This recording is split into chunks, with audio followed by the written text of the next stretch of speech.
When you're diagnosed with an autoimmune disease, you're taught to manage flares when they happen, take medication when symptoms spike, rest when you're exhausted, and adjust when your body rebels. But what if I told you that five common myths are quietly keeping you stuck in that cycle, and that understanding what's really going on could help you to prevent flares instead of just reacting to them? I'm Jennifer Franchak. I'm a functional nutritionist and an AIP certified coach. And today I'm breaking down five of the biggest autoimmune misconceptions that keep women in flare mode instead of prevention mode. And fair warning, once you understand these, you're never going to look at your autoimmune health in the same way again. So, before we get into these misconceptions, I want to be really clear about something. This is not about your doctor being wrong or not caring about you. Your doctor is doing exactly what he or she was trained to do within a healthcare system that has 15-minute appointment slots and focuses on disease management through medication. The gap isn't necessarily with your doctor, it's with the healthcare system itself. Medical school provides an average of only 19 hours of nutrition training across 4 years. And doctors aren't trained in functional nutrition and root cause investigation or lifestyle medicine. That's not their specialty. What I'm sharing today is how a functional medicine approach adds to the conversation and how it fills in those gaps. And here's the beautiful thing: you don't always have to choose between a functional medicine or holistic approach and conventional medicine. You can work with your doctor on the medical side while also addressing root causes. So let's talk about these five misconceptions and how understanding the complete picture will help you to shift from reactive flare management to proactive flare prevention. Misconception number one is that autoimmune disease is purely genetic. If it runs in your family, you are destined to get it. When you're diagnosed, your doctor probably asked about your family history, right? Because medical school teaches that genetics play a major role in autoimmune disease development. And they're not wrong. This is absolutely true. Genetics do matter. They help with diagnosis and prognosis and also understanding your risk profile. But here's the problem with this: when you believe that your autoimmune disease is purely genetic, you become passive. You think, well, it's in my DNA and there's really nothing I can do about it. This mindset keeps you waiting for flares to happen and then reacting to them with medication. You become stuck in victim mode. However, research shows that genetics only account for about 25 to 30% of autoimmune disease development. Studies on identical twins who share 100% of the same DNA show that if one twin has an autoimmune disease, the other twin only has about a 25 to 50% chance of developing that same condition. If genetics were the only factor here, that number would be 100%. So, what accounts for the other 50 to 75%? Environment, diet, stress, sleep, gut health, toxin exposure, and lifestyle factors. In fact, Dr. Oz has a quote about this that really makes sense. He says that genetics loads the gun, but environment pulls the trigger. So your genes might make you susceptible, but environmental factors determine whether or not that susceptibility becomes active disease. And this is backed by research in epigenetics, which is the study of how lifestyle and environment can influence gene expression. We now know that what you eat, how you manage your stress, and how you live can literally turn genes on and off. So here's what I want you to understand: your doctor is absolutely right that genetics matter. What I would add to this, though, is that about 70 to 75% of this is within your control. And when you understand this, you can identify your specific environmental triggers, the foods that inflame you, and the stress patterns that spike your symptoms, and the sleep deprivation that weakens your immune system. And you can eliminate them before they cause a flare. That's the shift from reaction to prevention. You're not waiting for your genes to betray you. You're controlling the environment that determines whether or not these genes get expressed. This is huge. This is why practicing a simple habit like tracking your symptoms and the foods that you eat and your lifestyle habits matters so much. You can't prevent what you can't predict, and you can't predict what you're not tracking. Misconception number two is that there's no cure for autoimmune disease. So the best that you can do is manage your symptoms with medication. It's true that as of now, there is no cure for autoimmune disease. However, your disease can go into a state of remission when your blood work starts to normalize and your flares and symptoms become much more minimal. Now, you've probably been told that you have a chronic condition and you need to manage it with medication, and that you'll likely need to be on these drugs for the long term. And within the conventional medicine model, this is what doctors see every day. Many patients do need ongoing medical management. But here's how this also keeps you stuck. When you believe that there's no possibility of improvement beyond symptom management and medication, you accept the flare cycle as inevitable and you wait for your symptoms to spike and then you manage them. You're always playing defense and never offense. You stop asking, why is this happening? And you just start to focus on, how do I cope with this? There have been studies published in peer reviewed journals showing that 30 to 60% of autoimmune patients can achieve clinical remission with comprehensive root cause protocols. And these are protocols that address diet, gut health, stress, sleep, and environmental triggers. When you understand that remission is possible, you start asking different questions. Instead of, how do I manage this flare? You ask, what's causing my flares? You put on your detective hat and start looking for upstream triggers instead of downstream symptoms. You start investigating, like, what did I eat 48 hours before this flare started? What was my stress level last week? How has my sleep been? And making that mindset shift is everything, because prevention means addressing root causes before they trigger inflammation. Reaction means suppressing inflammation after it's already started. And here's what's important.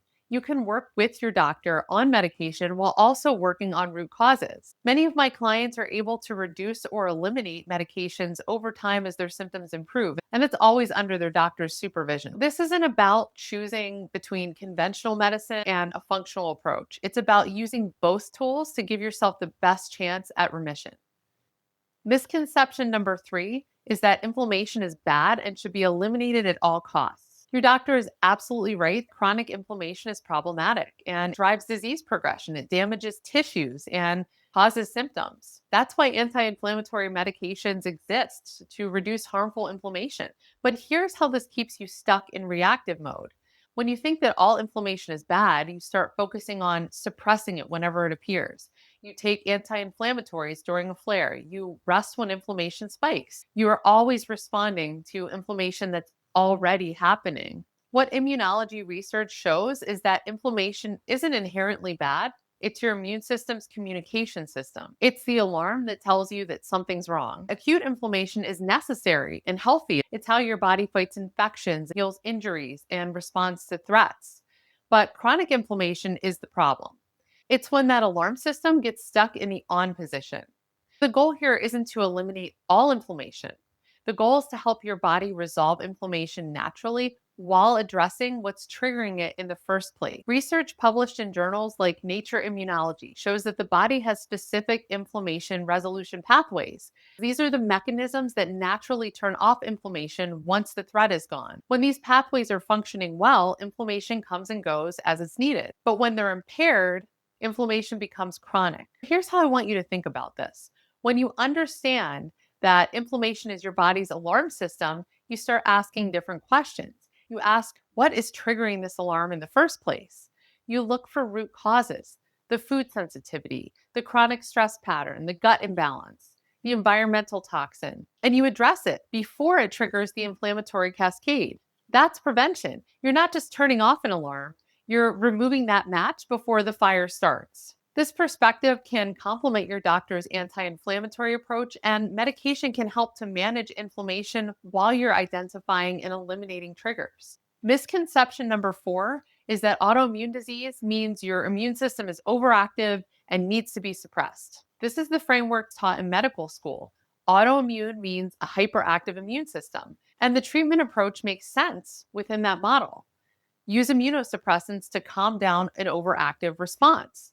For many people, immunosuppressant medications are genuinely helpful and necessary. I'm not suggesting that you stop your prescribed medications, but here's the limitation with this. When you believe that your immune system is just overactive and your only tool is suppression, you wait for your immune system to attack and then suppress it with medication. But this approach always leaves you one step behind because you're always reacting.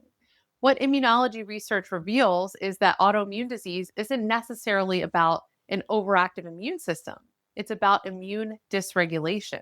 Your immune system isn't too strong, it's confused. Studies show that many people with autoimmune disease have immune systems that are both overactive and underactive at the same time. Now, what do I mean by this? It sounds contradictory, but What I'm talking about is that your immune system is overreacting to your own tissues. So it's attacking parts of your body that it's supposed to protect, while at the same time, it's underreacting to certain threats like infections or abnormal cells that need to be destroyed.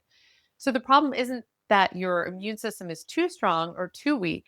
It's that it's misdirected. It's lost its ability to tell the difference between what's safe and what's dangerous, between you and not you. And when that internal radar gets confused, inflammation becomes constant. And that's what drives flare ups. So we have these things called regulatory T cells. And these are immune cells that maintain this balance between an overactive and underactive immune system. They keep the immune system balanced. When you have an autoimmune disease, these cells are usually impaired. They're the cells that tell your immune system when to calm down and when to ramp up. When you understand that it's dysregulation rather than pure overactivity, you can work on rebalancing the immune system instead of just suppressing it. You can support regulatory T cells through vitamin D optimization, omega 3 fatty acids, and stress management. You can heal your gut barrier function to reduce constant immune triggers coming from leaky gut. You can address chronic infections that keep your immune system on high alert. You're preventing the confusion before it leads to a flare, not just suppressing the attack after it's already started. It's really important to remember that you can do this while you're taking prescribed medications. You're focusing on supporting overall immune balance, not replacing medical treatment.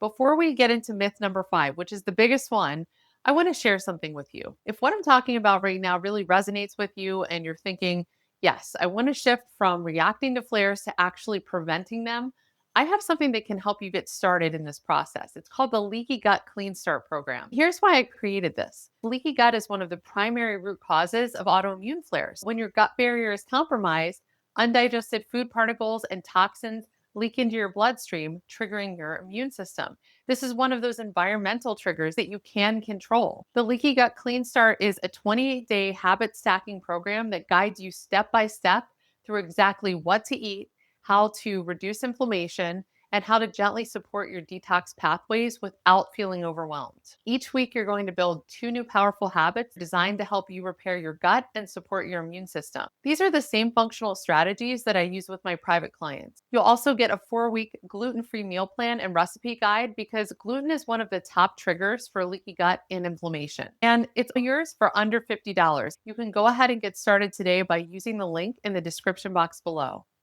This is where prevention really begins in healing the gut barrier so those immune triggers stop happening in the first place. All right, so let's get into the biggest misconception of all. Misconception number 5, and this is a big one, is that diet doesn't really matter for autoimmune disease. Maybe it helps a little, but medication is what really makes the main difference. Your doctor might have told you eat a balanced diet or maybe an anti-inflammatory diet. Or maybe your doctor said there's really no special diet for your condition. And within their training, that makes sense. Like I said earlier, medical schools do not provide a lot of nutrition training, maybe about 19 hours on average over their whole education. So they're not being trained to use food as medicine. And this is the biggest misconception. And it's really unfortunate because it keeps you completely blind to one of your most powerful prevention tools.